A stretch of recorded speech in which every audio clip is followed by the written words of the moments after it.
Welcome back to Krown's Crypto Cave. A little bit of a later start over here on this Tuesday morning. I was feeling kind of bad in the back of my throat, which can be cut up in all sorts of terrible ways, but feeling good enough now to do some analysis. And more importantly, I want to follow up on yesterday's short-term time frame targets being hit down to that 9,800 level. Now Bitcoin popping back up to about 10,250. And where does that lead into with the regular trading week opening up for the US Open at 9:30 a.m. Eastern time? Well, of course, we'll be focusing on that.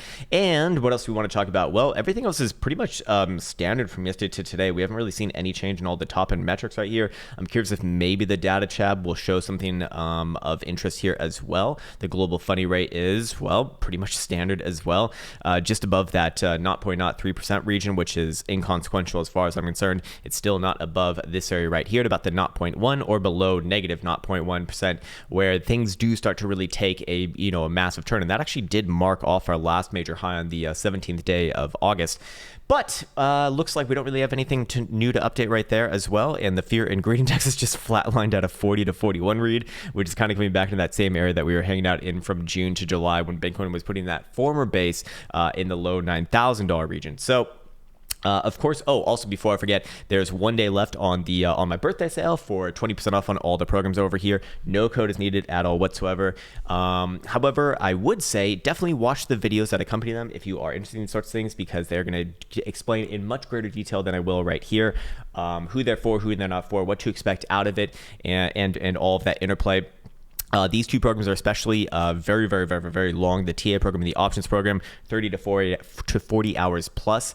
And that means that it's going to be a massive time commitment and a financial commitment as well. So realistically, these are not going to be applicable to most people. So if you are on the fence, I typically say it's probably not a good idea. What could be a good idea if you are much newer though, and for a lot less of a time and financial commitment, is the Neophytes program over here.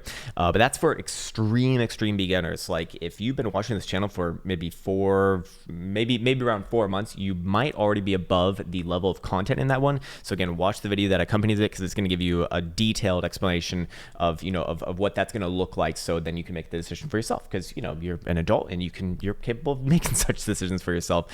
And of course, my main thing, as I fucking parrot here every goddamn day, which is probably really fucking annoying for a lot of people who watch these videos daily, is this, make sure that you have enough time to invest in these sorts of things. It's more important to me to make sure that it's a good fit, rather than just like get in something that you might not need, or that you might not or you might not be able to make the most out of. And with these programs being 30 to 40 hours plus long on both of these guys right here, you're going to need to have that time. You're going to also need to have a much more long-term vision of this sorts of things. We typically notice that it takes about a year to a year and a half for most people to get to about where they want to be. Consistency essentially is the name of the game. Some people, yes, get there sooner. I've seen it before, 4 to 6 months. It has happened. It's pretty fucking impressive when it does. I've seen some people never get there at all. It comes down to what you put into it. As with anything, what you put into it is what you're going to get out of it. PineScript Mastery from our man Mournfall, the creator of the Jewel and the app itself. He'll teach you how to code your own indicators if you have some sort of like ideas for strategies and whatnot into PineScript, which is native to TradingView. And then of course our partners over here, Mr. Jackie, very handsome young fellow. As I always say, probably just thinks that I'm in love with him right now, but no, he's great. He has a psychological program. I understand that some people have been having difficulty hitting the link down here, and if it is if there is something going on, definitely try another browser, and if that doesn't work, then send out an email to support and we'll do our best to handle that. But overall, he's a guy who I go to for psychological stuff. He's very solid, and more importantly, he gets results. I mean, that's what it all comes down to, man. And I personally know several people who have worked with him who swear by his name, which is really, really, really, really, really good. And that is what matters most to me, in my opinion. Anyways, going over here to Bitcoin as we follow up on yesterday's short-term analysis. There's your tick back down to about that 9,800 level, actually about 9,850 it looks like. This is on Mexico, and do I want to do a fresh chart today? Is this the chart that I was working on yesterday? Looks like it, yeah. Yeah, we did get another wick down in that blue box territory right there. Bounce back up, yes, not going to break while CMEs or while the U.S. markets aren't trading, very, very likely. And what happens now? Well, now we have the fun game of, is this another lower high or not? And there's several things actually pointed towards this being another lower high right here. First and foremost, we do have a nice stop and reverse point. point, which does mean that we do have hidden bearish divergence actually present going all the way back to the 3rd of September, which is actually all the way back up here at 11,400-ish region. So that definitely means that this high right here and this little stutter step right here are to be included as well. And that would suggest that we probably do test back down around towards that $10,000 base. But now with Bitcoin finding its footing at the $10,000 base, more than a couple times here, 1, 2, 3, count them 4 times, what we can do here is we can actually get rid of this liquid zone. It's still obviously viable. Yes, it did get the last couple weeks down very, very well. But what's more relatable to what we want to focus on right now, or at least what I'm looking at right now, which would be, a break to new levels to the downside, would be this area right here. So as long as we're closing 4-hour dildos above about actually $10,000 even, I don't really, I wouldn't really trade for another major breakdown, of which the next move to the downside probably does get a lot more aggressive. I'd be looking for something around this level right here for a small bounce right around 9450 to 9500-ish region. But ultimately, I do not think that things would stop there. If Bitcoin does break below 10,000, it's very likely to head back down to like the 9100-ish region overall, at which point I would be looking for potential another reversal. So somewhere right around here is where I'd be looking towards. Probably would make a little bit more sense on a daily, but overall, as we are kind of often within this region right now, I would not actually look for that to happen until Bitcoin does fully and formally break below $10,000 on a 4-hour dildo closure. The trades that we had yesterday were only applicable to yesterday. Things go back into range today as as a trading week gets started once again. So with that said, this is looking like it wants to test again to the downside, but that does not imply that we're actually going to break below this level. It just implies that we probably test back down to this level, and assuming that things do not break below there, I just look for this range to kind of carry on out a little bit more. And could this be a potential reversal point? Yes, it could. Is the CME gap filled? I would say that yes, it is filled. All the way back down around here. I'm sure that some people will say, but Krown, there needs to be a wick exactly where the fucking dildo is. No, that's not true. This could very easily pass for such. But here's the thing. We've already kind of tested into it twice. So coming back down for a third time would not be a buy. Like, I'm not looking for that area to bounce things again. That's why I do think that if Bitcoin does break 10,000, it's very unlikely to stop at 97 or 9,800 region. Very likely to move its way down another couple $100 to the 200 exponential moving average, which is currently overlied at that 9450-ish region, which I believe is also consistent on spot as well. And actually, no, on spot it's a little bit higher than that. It's on CME, so it's actually a little bit lower, and that's where I'd be looking towards. But for right now, could it be that Bitcoin actually has put in its lows right here? It very well could be, but here's the thing. This is what I need to see happen in order for me to jump on that train, because right now it is certainly very much unconfirmed. I need to see one of 3 things happen. Either a 4-hour dildo closure above 10,600, that would be a decent one. What would be a little bit more confidence inducing would be a 12-hour or a daily closure, one and the same essentially at this region. Anywhere above 10,450 or 10,000, well, let's actually make that 10,500 and put it right on the Cyan 89 exponential moving average right here. That would also kind of outline with this potentially being a major low to work off of as well. Now, would it be a confirmed reversal from that point? Actually, no, but it would very likely spur on another short-term, not even short-term, but medium-term move to the upside, extending this another like $400 to almost $500 all the way up to about 10,900-ish region right here. That's where the long-term does come into play. If Bitcoin starts closing, especially 12-hour or daily dildos above here, I do look at this as a major reversal, and I do look at this as a major, could even be like a macro low here as well. Although no, actually that doesn't necessarily fit into the narrative. It would be more so a daily low, I suppose.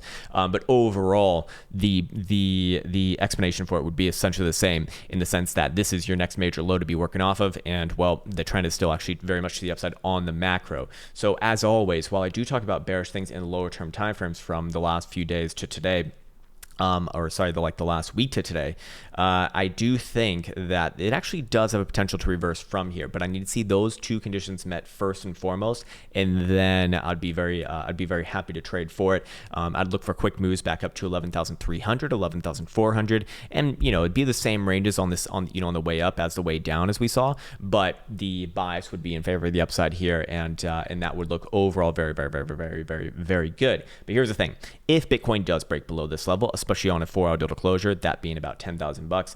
I would look for things to come all the way down to about 9100-ish region, which is in line with the 200x, or sorry, not the 200x benchmark average, that's the purple one right here, but the 200 moving average right here, which is currently at about actually 9100. Also, you can see that the blue 377x benchmark average is coming into that region as well. And both of these are very, very, very, very, very, very, very long-term efficacious ones that you typically see things kind of base off of for the macro. So that actually should correlate with macro levels. And guess what? If we go over here to the bi-monthly, well, we can see actually that the 10 simple would be coming in right around that region as well. And that would just be a backfill on the last bi-monthly open, which is typically going to be a extremely strong bounce area. And do I think that it'd likely carry on a reversal from there? I think that it'd certainly have a very strong chance to do such things. The reason why I say that is because overall the bi-monthly is, well, the bi-monthly is in an uptrend, and the trend is your friend in this case. And, just as of recent, as recent as September open, we actually just confirmed a continuation of uptrend here, putting in a low right here, putting in a high right here, a higher low right here. We closed on new highs above this high right here, so that is by definition a higher high, and it is continuation. Momentum oscillators will agree with that as well. So bi-monthly Stokes still nice and erect there. Bi-monthly RSI flirting around with a bullish control zone. But when we're talking about a bi-monthly that literally just opened about 8 days ago and still got more than like 90% of its life to be lived here. Does that mean that that's going to play out like right here, right now, today? No. I mean, we need to desperately differentiate between, a monthly or a bi-monthly time frame and like a fucking 4-hour, which how many 4 hours fit into a monthly? Too many to count. That's the answer. No, it should be, I don't know what, like, 4 times bad mental math right now, like 4 times 60, 240 days, something like that. Anyways, 240 4-hour dildos, maybe somewhere around there. But again, it's beside the point. The point is right now is that, the macro still looks more or less fine. And I really want to be, more aggressive in kind of stating such things, because I think it's very important to differentiate between these things. I understand that, the spoon boys who watch content like this, they're just there to like hear signal buy here or sell here, or I guess it's just hodl for the rest of your life. So you don't even need any analysis. But for the people who actually happen to give a fuck, the TA nerds, as I like to call them, which I am one myself, I use that term lovingly.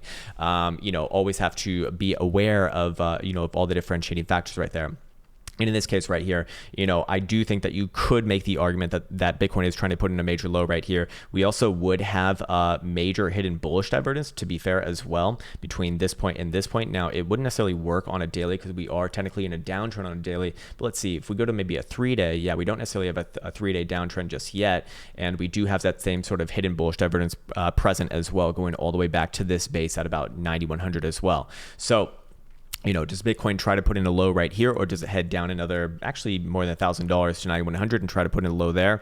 I don't have a strong opinion on that. My strong opinion my strong opinion is on whether or not those levels get broken. Nothing more, nothing less. You don't need to have a fucking crystal ball in order to trade successfully. That's my main point here. And realistically, that's what it all comes down to. A lot of people think that TA is just like, figuring out the fucking Da Vinci Code and then you just know where price action is going to go at all hours of the day. No, that's not it at all. It's all about statistics and probabilities and trading off of those. Anyways, okay, so while we are here on the 3-day, we might as well look at the higher term time frames, I suppose. We do see that 3-day RSI is bouncing off of the bearish control zone. Usually going to be a very strong bounce potential, especially when it's that far away from the exponential. Looking at 3-day Stokes, we do have a trend line forming here as well, which I think is of interest right now, although still would imply that we come all the way down around the bearish control zone and test it, but it would be defending against it at the same point. So I don't know exactly when I think we just got a fresh one on this. No, actually, no, we close it tonight. Okay, very interesting. So it actually could, as early as this next open at 8 p.m. Eastern time, come all the way down to around this trend line, although it might take another 3-day dildo to get there, so it could be another 3 days of waiting. But overall, that's what you'd expect to see if you are going to see some sort of bottoming activity from that region. I also do want to check on a reverse Stochastic indicator cross as well, as okay, daily's currently showing about 10,200-ish region, and we are pretty damn low here. Can obviously get a lot more crazy, but you do see a nice trend line forming all the way back from here. Could it be that we come all the way down to test around that region? Could be, yes. Whoops, this trend line over here needs to get the fuck out of my face. And And that obviously imply a much, much lower move. That probably does beget that 9100 level right here. However, if Bitcoin does close today's daily above 10,200, we will turn daily momentum back up to the upside. This is quite a few wicks within that region without actually breaking. Do have to start really to put the probabilities on a favor of the upside, or of at least a favor of the upside test to about 10.5 or 10.6.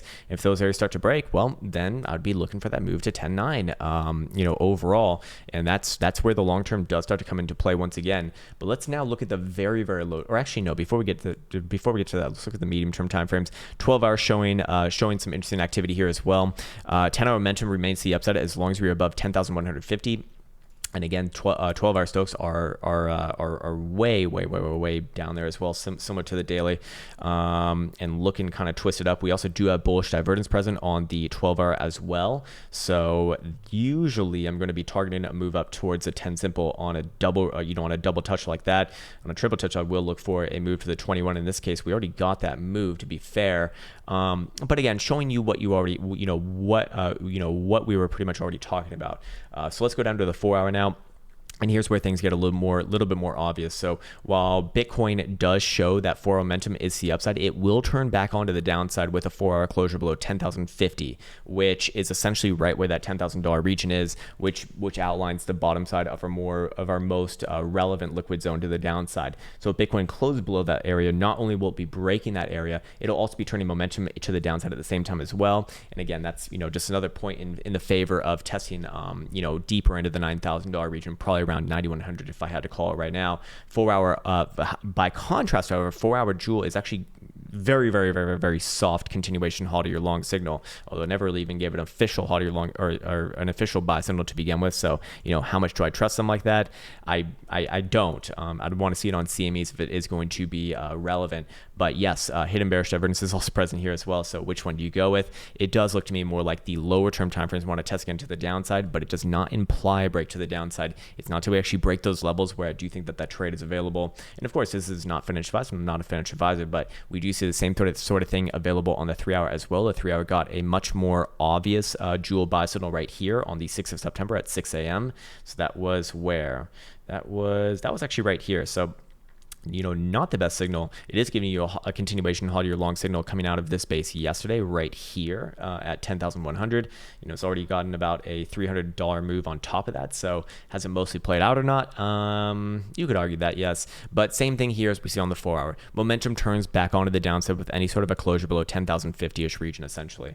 And now going over here to the 2-hour, we see it kind of being walked up. 10,200 is where momentum remains the upside. We have that same sort of hidden bearish divergence present all the way back, to all those major areas. So it is kind of like it is kind of like a ticking time bomb. Shorter term timeframes are angled towards the downside here. Yes, higher term timeframes are suggesting that we could be in a bounce area. So what does that probably look like? It probably looks like another test back down to 10,000. Then Bulas hold their breath and Bears start dropping their red dildos, and we see which one wins the overall battle. And same thing on the hourly right here as well. This looks very likely to be a local high. And yes, there is hidden bearish divergence, 1, 2, 3 stabs along the way, and that's what with momentum also is already turning down and meeting this trend line right on over here as well at the same point too. So looking at all these sorts of things, it does kind of fit into that overall picture. But if we do start to see 10,000 broken, then the medium-term timeframes like the 12-hour and daily, as we saw, will not be putting in lows there. They're going to very likely test a lot further down as that criteria starts to get undone for turning the momentum back up on those timeframes, which will cook them a little bit more, to be fair, and very likely set it up for a much more efficacious bounce somewhere in the mid to low 9,000s, where I'd be looking towards essentially. Okay, all right, so let's go check out CMEs and see if there's anything of note here as well, as a lot of the times we will see something that is present on CMEs but not on spot, and CMEs does seem to be the one that actually does play it out. Okay, first and foremost, what stands out to me right here is that we do have a 4-hour death cross, which was just confirmed on, well, it's actually confirmed, it's pretty much confirmed already, but going to be extra confirmed on this current closing dildo in 52 minutes and 32 seconds. And what I actually would be looking for, to be honest with you, is I would be be looking for a move back up to test around the 21. We do have regular bullish divergence here present as well, so that probably does lead up towards a short-term test to the top side. Man, this analysis is all over the place today. I'm looking at spot price action. It looks like it wants to go down short-term. I'm looking at CME price action. It looks like short-term wants to go up. This is all sorts of weird and bizarreness right now. Typically, I do divert to CME's reads though, and this one, yes, does have bullish divergence present here. I probably would be looking for maybe another test back up to like 10.5 or 10.6, but overall that death cross, if it is going to hold, and this is the key thing of this videos perhaps, if the 4-hour death cross is going to play out, I would not expect Bitcoin on CMEs to close above the 21 exponential moving average. And guess where the 21 is? It's right around that 10.6 level, which correlates exactly with the top side of our most short-term time frame liquid zone to the top side at 10.6 essentially. So as long as we're closing below there, pressure is still onto the downside and it's still basically hold on to what I've been saying. It's very, very strange now though that we're seeing all these charts kind of like not really agree with each other. It doesn't happen all that often, but after a 3-day weekend where CMEs were very briefly trading for yesterday, it's gonna kind of miss them all up. So I actually feel a little bit unconfident in how this is all panning out right now, and I do want to be very, very open and honest with that. I think it's important because, well, you don't always have to know you don't always have to have an idea of what's going on. Sometimes it's better to not make a trade at all. In fact, looking at 4-hour Stokes pointing nice and north, and they will remain to the north side as long as Bitcoin 4 hours are closing above 10,050, same area there as well. So that actually is good that we have confluence there. But what about the very low time frames like a 2-hour or an hourly? Same sort of issues here, hidden bearish divergence all along the way. I mean, it's you can't run from it no matter which way that you go. But how low does it bring us back down? Still think a test down to like 10,000 is certainly not out of question. Just doesn't necessarily imply that we're actually going to break it. 2-hour did give a pretty damn good buy signal on the Joule on the 7th of September at about 5 p.m. my time. So that was down around here. Yeah, not bad, right around here, coming out of the space from 10.1 on that whole move up to about 10.5 on CMEs. And this is all coming along the side of a contraction phase on historical volatility percentile as well. I think it's better seen perhaps on spot price action right here. And what does it essentially say? It says, essentially says that we're in a consolidation mode right now. However, can we come up with a resolution time for this, or can it suggest something like that? And looking at the hourly, no, it's actually still relatively hot. It would suggest, if anything, that we are going to go into a greater long form consolidation within this region.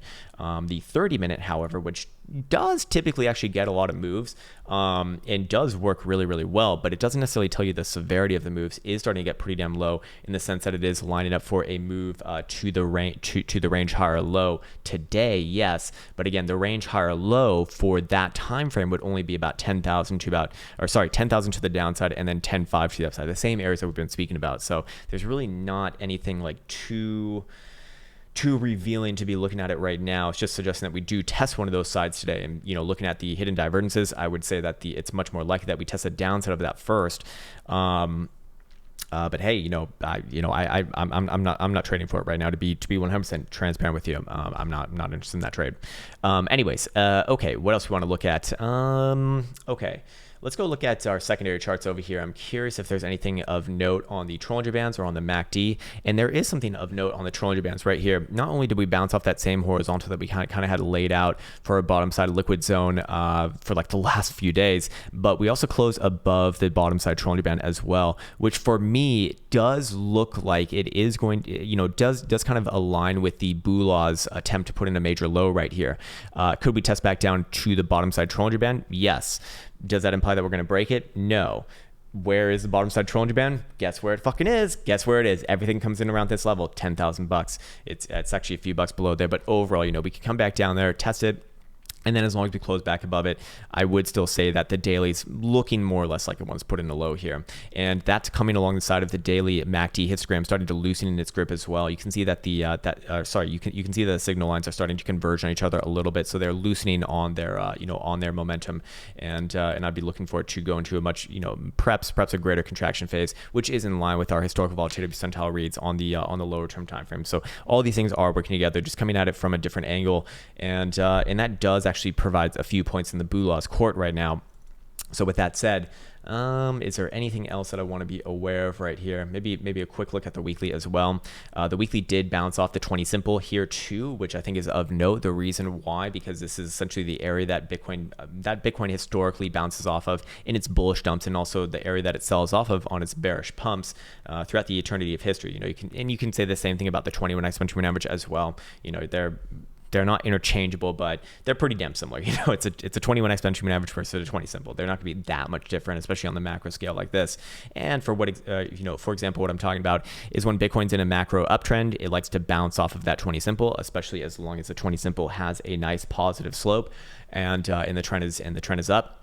Those are all buys, on these bullish dumps, if you want to call them that. And over here, to the downside, bearish pumps, great selling points on the retest of that level. And let me just redo that right there. And then same thing all the way from 2015 to 2018 right here, bouncing off the same territory all the way up. And more recently, well, actually didn't even test it in 2019, just blasted right through it on the way down. But once we broke it, party was over, sloped, turned horizontal in the negative, and then we play out some nice downside for the next half year to a year. And now we actually have we actually have price action operating above it. The slope still remains positive. Bitcoin's testing it right now. What does that mean? Probably means that it is going to try to bounce off this level here too. That does not mean though that it can't get a wick lower and then close above the 20 simple and still maintain that overall trend. That can definitely happen. We've seen it happen before. Here's a great example right here.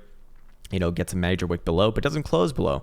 So that is why I really do want to be defensive against a test down to that 9100 level, but I still remain with my overall macro view on Bitcoin that it likely is bullish, or at least as long as we're maintaining a monthly uptrend, I do err on the side of bullishness. Okay, cool. So what else do we want to talk about? Let's see, how long is this video already? 23 minutes. What the fuck, man? All right, let's go check out NASDAQ futures. We still have the same thing or I guess we can go to this chart over here, huh? Let's do this. All right, let's get rid of that. Let's get rid of this as well. And where's my NAS? There you are, 11.5. Same thing as as of what I said on Saturday after Friday's close. If we take out last Friday's low, or sorry, not Friday's low, but last week's low at 11.142, I do think that we will see this one come down further over the next few weeks down to about 10.5, bounces along the way around 10.850ish region. But overall, this is really the first time that I felt like this chart actually does have a potential major high in place. We did hit our extreme long-term target here at the 4.236 Fibonacci extension, or the two extension right here if you're taking it from like the ultimate low of the last run. Both of them are equally as impressive. You don't really see these things happen all that often. It does happen typically on parabolic blow-off tops. Is that what we have going on right here? Could be, yes. This is also coming along the side of momentum also is turning down on the weekly. On the weekly RSI, we have 1, 2, 3 drives of bearish divergence correlating with this high, and this most recent high right here. And also we did see that historical volatility percentile on the weekly is starting to cool off here too. So if we are going to go into a contraction phase throughout this, well, it probably does come with some downside testing, and 10.5 would be the next area would be the next target if that prior low was broken. Looking at the very low term timeframes here, it's going to try to set in a low. It kind of looks like Bitcoin in a sense, it's coming off this major high and really trying to put in a low right here, but is it going to put in a low? I guess just remains to be seen, but has all the same sorts of things in play as well. Potential hidden bullish divergence on the daily, if you want to talk about that too, coming with this point and this point. So we technically have 3 drives, if you want to call it that, but that's only if it can set in a low right here. So that will all be undone, at least in my opinion, if we do take out last week's low, which again was 11,142. I'd basically say the same thing about E-mini futures for SPY, although it didn't get as crazy of a run. And more importantly, if this one does want to try for another high, this one very easily could actually, but same potential bearish divergence in play, same potential everything in play actually, with taking out last week's low at 33.47 3/4. If that were to happen, I'd look for a move down towards about 3,300 even, with a further target implied down towards about 3,200ish region. So right now, it's kind of in limbo, but But I'd look for NASDAQ to kind of set the tone. NASDAQ is the one that's kind of been leading to the upside, and I'd look for it to lead to the downside first as well, and that's going to likely take the rest of the market with it. All the major markets were not really trading yesterday, so not really too much to add on to there. Here's another big one that I really want to be focusing on too here is the euro dollar. The euro dollar still looks to me like it's putting in a major high right here, and I still think that this takes, a few months to really put itself in.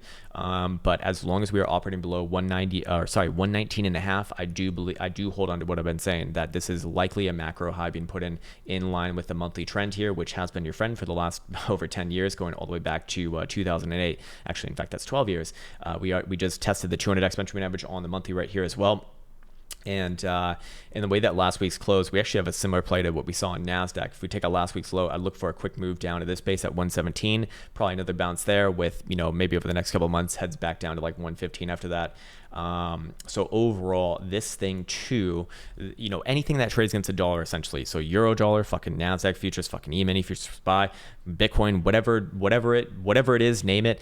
They all kind of have very similar charts right now, and that's because the dollar, the dollar index Dixie has been faltering, has been put in its own rally after faltering quite a bit for like the last half year to a year. That was this whole run right here.